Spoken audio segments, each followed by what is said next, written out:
I was telling you before we got onto this interview that I also studied with a local shaman up here in the Pacific Northwest, and we have one of the only intact shamanic cultures in the world where they still have their language, they still have their big houses. Yes, they were damaged by residential schools, they're totally damaged by colonization, but they went underground and they kept those things. And not only that, her name was Ellen White, Watt, which means many stars.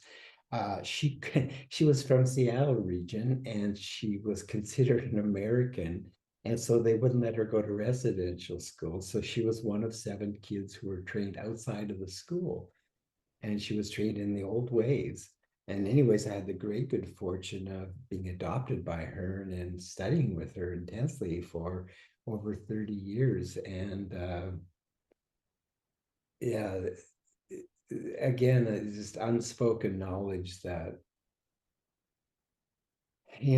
these people have been here for thousands of years. So when she taught us, it was like music. It was like it's so connected. And then we also got to go to the big house. We got to go, and I can't talk about it much because we're not allowed to, but basically we got to see her do one of her last ceremonies at the big Wow. house with about 1,000 natives, and we were one of maybe 4 white people that were there, but it was could have been hundreds of years ago. So Right, because the rituals were passed down through the yeah, generations, yeah, and she was doing the original yeah. ritual. Did you learn herbalism from her? Yes, yes. I learned it from a lot of people.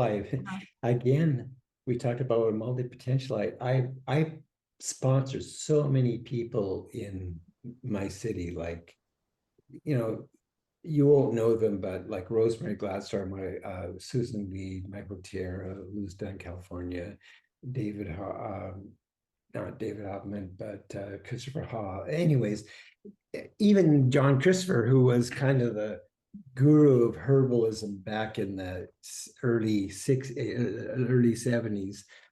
He was the one who taught a lot of us budding herbalists. He was from Utah. He was a Mormon, but he was a real character, and he was like the Wizard of Oz. But he schooled